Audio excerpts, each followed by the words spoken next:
He found out I was paying for his college.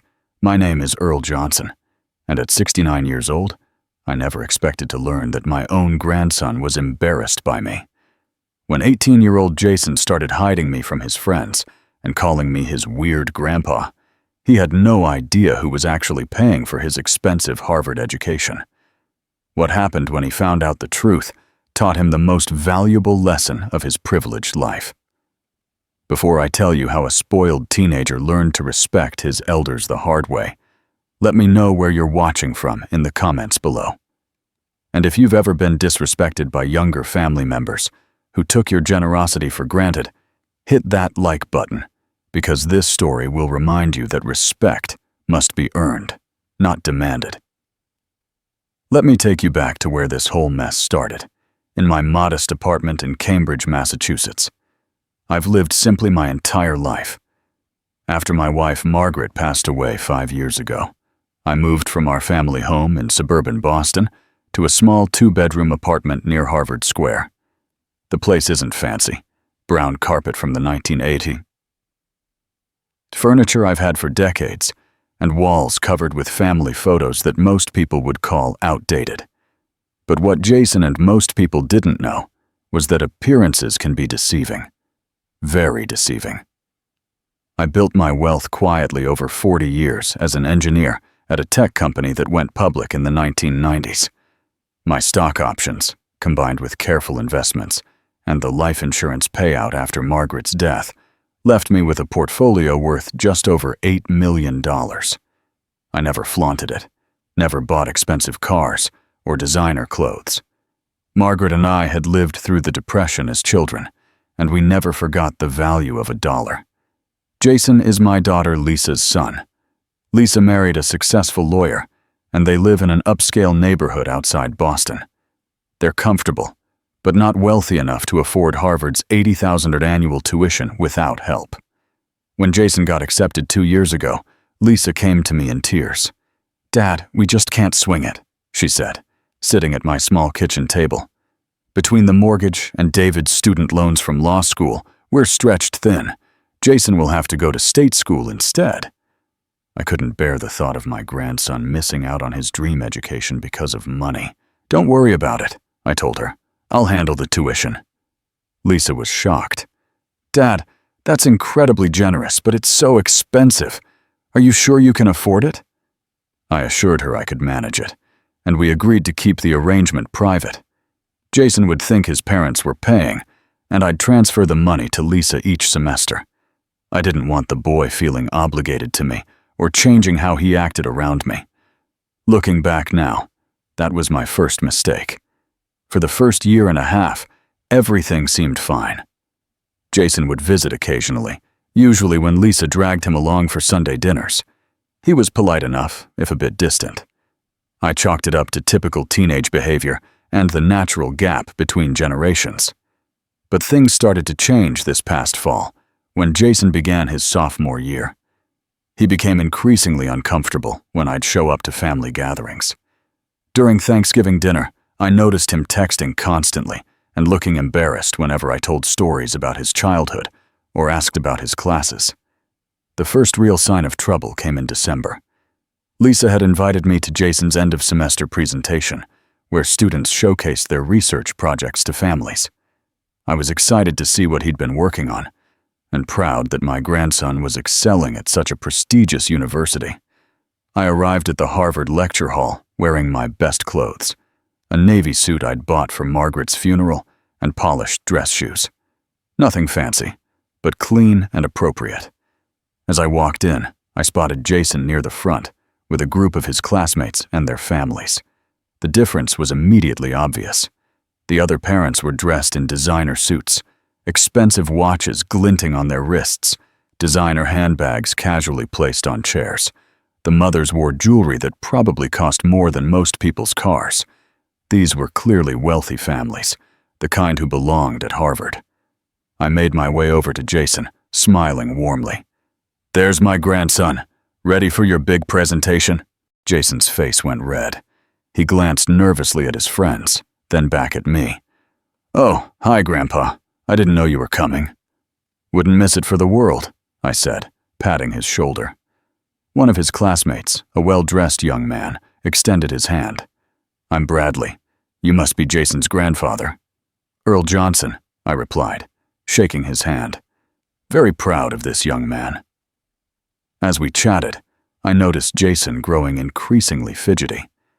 When Bradley mentioned that his father was a federal judge and his mother ran a successful art gallery, Jason quickly changed the subject. After the presentations, the families gathered for a reception. I was enjoying a conversation with Bradley's parents about Jason's academic progress when I excused myself to use the restroom. As I walked down the hallway, I heard familiar voices coming from an empty classroom. "Dude, is that really your grandfather?" It was Bradley's voice. "Unfortunately, yeah," Jason replied, and my heart sank. He's kind of embarrassing. Lives in this tiny apartment, dresses like he shops at thrift stores. Not exactly the Harvard family image, you know. Another voice chimed in. "My grandfather drives a Tesla and owns 3 houses. What does yours do?" "He used to be some kind of engineer," Jason said dismissively. "Pretty much lives on Social Security now. My parents feel sorry for him, so we include him in stuff sometimes." I stood frozen in the hallway, processing what I'd just heard. My grandson was ashamed of me.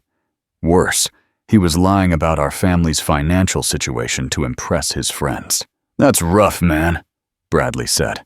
"Must be weird having family that doesn't fit in here." "Tell me about it," Jason agreed. "Sometimes I make excuses so he won't come to campus events. It's just easier that way." I quietly walked back to the reception, my mind reeling. The grandson I'd been supporting through his expensive education was embarrassed by my modest lifestyle and had been hiding me from his friends. The irony was almost too painful to process.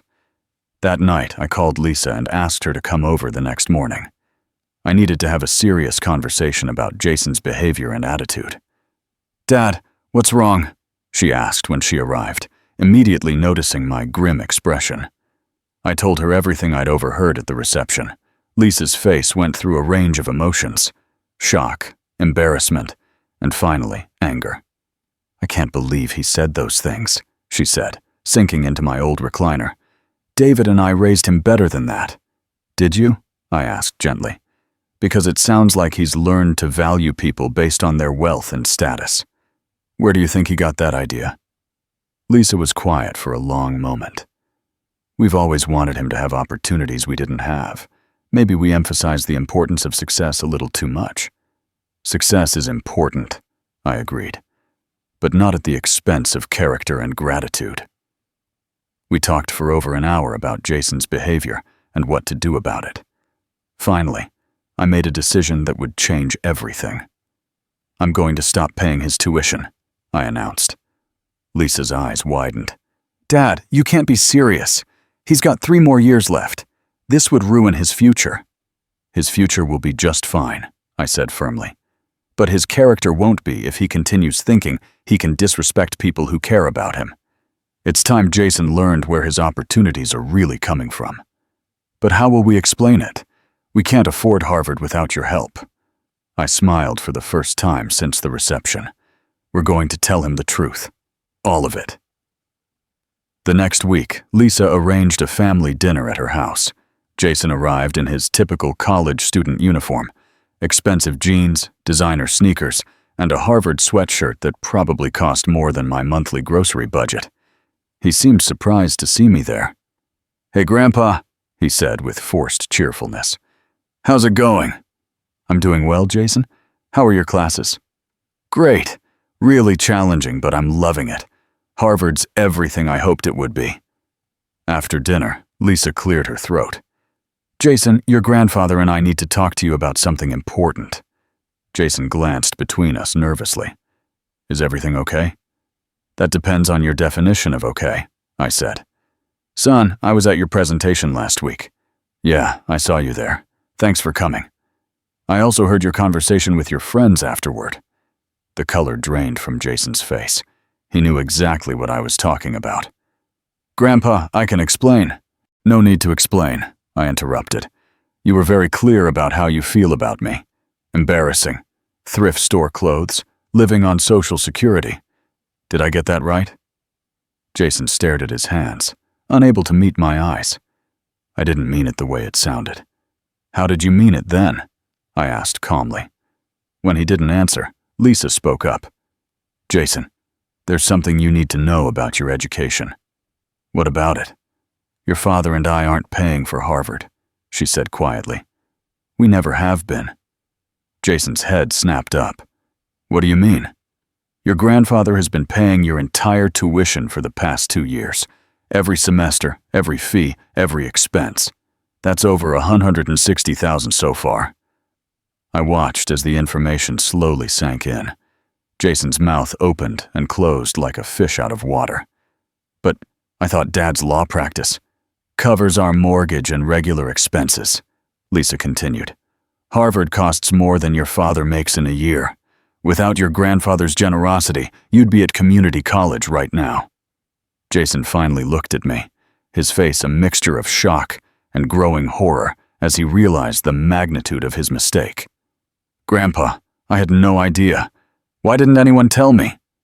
Because I didn't want you to feel obligated, I said. I wanted you to focus on your studies and enjoy your college experience. I never expected gratitude, but I certainly didn't expect to be treated like an embarrassment. I'm so sorry, he whispered. I was just trying to fit in with those guys. They all come from money, and I felt like I didn't belong. You felt like you didn't belong, I repeated. So you decided I didn't belong either. The room fell silent except for the sound of Jason's quiet crying. Here's what's going to happen, I continued. I've already contacted Harvard's financial aid office and informed them that I'll no longer be covering your tuition. Your spring semester payment is due in 3 weeks. Jason's head shot up in panic. But Grandpa, I'll have to drop out. I'll lose everything. Maybe you should have thought about that before you decided your thrift store shopping grandfather was too embarrassing to acknowledge. Please, Jason begged, tears streaming down his face. I'll do anything to make this right. I'll apologize to my friends. Apologizing to your friends won't fix this, I said firmly. This isn't about them. This is about respect, gratitude, and understanding that your character matters more than your image.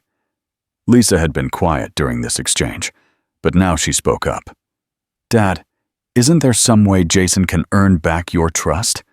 Some way to make this right?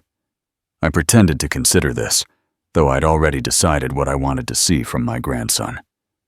There might be, I said slowly, but it would require Jason to prove he's learned something from this experience. Anything, Jason said quickly. Tell me what I need to do. First, you're going to get a job, not some easy campus position, but a real job where you learn what it means to work for money. Jason nodded eagerly. Second, you're going to move out of your expensive dorm room and find affordable housing off campus. If you're going to continue at Harvard, you're going to do it without all the luxuries you've been taking for granted. Okay, yes, I can do that. Third, you're going to volunteer at a nursing home or senior center every week. You need to spend time with elderly people and learn to see them as individuals with value, not embarrassments to be hidden. I'll start looking for volunteer opportunities right away. And finally, I said, you're going to pay back every penny I've spent on your education, with interest. Jason's face went pale. Pay it back? But that's over $160,000. Closer to $180,000 with interest, I corrected. You have until graduation to come up with a plan for repayment. Consider it motivation to make your education count. The next few weeks were a whirlwind of activity. Jason threw himself into job hunting with a desperation I'd never seen from him. He found work at a local restaurant, waiting tables 4 nights a week and working double shifts on weekends. The tips weren't great, but it was honest work that taught him the value of earning money. He also moved out of his dorm into a shared apartment with 3 other students in a less desirable part of Cambridge. The place was small and needed work, but the rent was a fraction of what the university charged for housing. Most importantly, he began volunteering at the Riverside Senior Center twice a week. At first, he was clearly uncomfortable and out of his element. But gradually, I heard from the staff that he was developing real relationships with the residents. One evening in February, Jason called me unexpectedly. "Grandpa, can I come over? There's something I want to tell you." An hour later, he was sitting in my kitchen, looking tired, but more mature than I'd seen him since he'd started college. "I met someone at the senior center I think you'd like," he began. "Her name is Rose, and she's 84. She was telling me about how she worked as a seamstress for 60 years to put her 3 kids through college." "Sounds like a remarkable woman," I said. "She is. And the thing is, Abua, her kids hardly ever visit her now. They're all successful. Doctor, lawyer, business owner, but they're too busy for their mother. Rose says she doesn't mind, but I can see how lonely she is." Jason paused, his voice getting emotional. It made me realize what a terrible grandson I've been.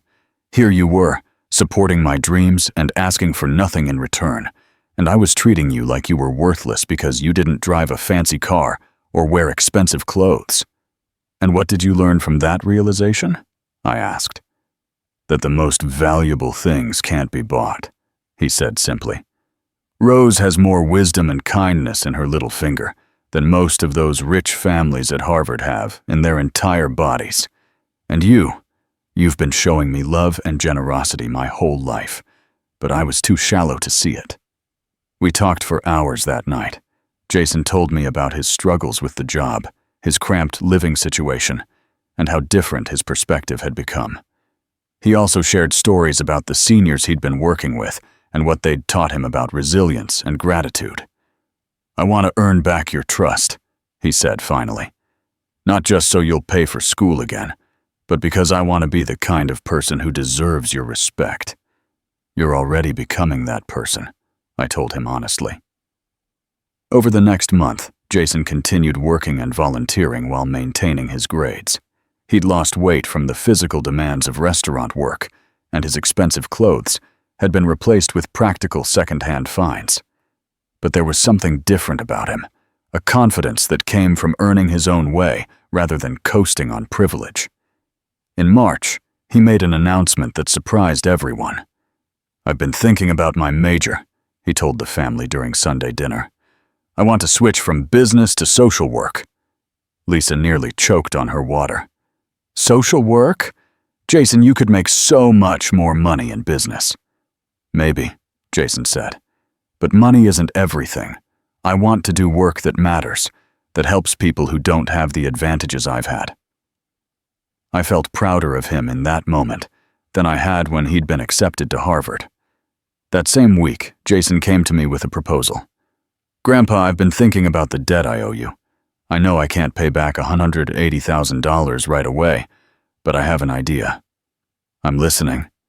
"What if I used my education to help other seniors who are being taken advantage of by their families? I could work with elder law attorneys, help with financial planning, maybe even start a non-profit that protects elderly people from financial abuse." His eyes were bright with genuine passion as he outlined his ideas. "It wouldn't be about the money," he continued. "It would be about making sure other grandparents don't get treated the way I treated you." I sat back in my chair, stunned by the thoughtfulness of his proposal. "That's quite an ambitious plan," I said. "I know it is. But I've learned something important from Rose and the other seniors I work with. They all have stories about family members who took advantage of them or dismissed them because of their age. I want to be part of the solution." That night, I made a decision that surprised even me. I called my financial advisor and instructed him to set up a trust fund for Jason's future nonprofit work. Not because I had to, but because I wanted to support this new version of my grandson, who cared more about purpose than profit. When I told Jason about the trust fund, he broke down crying. "I don't deserve this," he said. "No, you probably don't," I agreed. "But you're becoming someone who will deserve it. And that's what matters." Jason graduated from Harvard last spring with a degree in social work and a job offer from a non-profit that serves elderly populations. He's making a fraction of what his business major friends earn, but he's never been happier. Last month, he brought his girlfriend to meet me. Sarah is a nursing student from a working-class family, nothing like the wealthy socialites he used to date. When he introduced me to her, his voice was filled with pride. "Sarah, this is my grandfather Earl. He's the wisest, most generous man I know, and everything good about me comes from his example." The girl who once would have embarrassed Jason by association has become someone he brags about to anyone who will listen. As for the money I spent on his education, Jason is paying it back slowly but consistently. Not because I'm demanding it, but because he insists on honoring the commitment he made. More importantly, he's investing his time and energy in work that helps other seniors avoid the financial abuse and family manipulation that too many elderly people face. Sometimes the best revenge isn't punishment, it's transformation. Jason learned that respect isn't about money or status symbols. It's about recognizing the value in every person, regardless of their age or economic situation. He still volunteers at the senior center every week, and Rose has become like a second grandmother to him. She calls him her special boy and brags to anyone who will listen about his accomplishments. The other day, Jason told me something that brought tears to my eyes. "Grandpa, I want to be just like you when I'm older. I want to help people quietly, without expecting recognition or gratitude. I want to be the kind of person who makes the world better just by being in it." Have you ever had younger family members who took your love and support for granted? Have you ever been judged by people who couldn't see past appearances to recognize your true worth? Share your stories in the comments below. Remember, respect isn't something that should be demanded because of age. It should be earned through character and given freely out of love. But when that respect is withheld due to prejudice or selfishness, sometimes the most powerful response is to help people learn what really matters. Thank you for listening to my story, and I hope it reminds you that it's never too late for people to change, and it's never too early to teach them what truly has value in this world.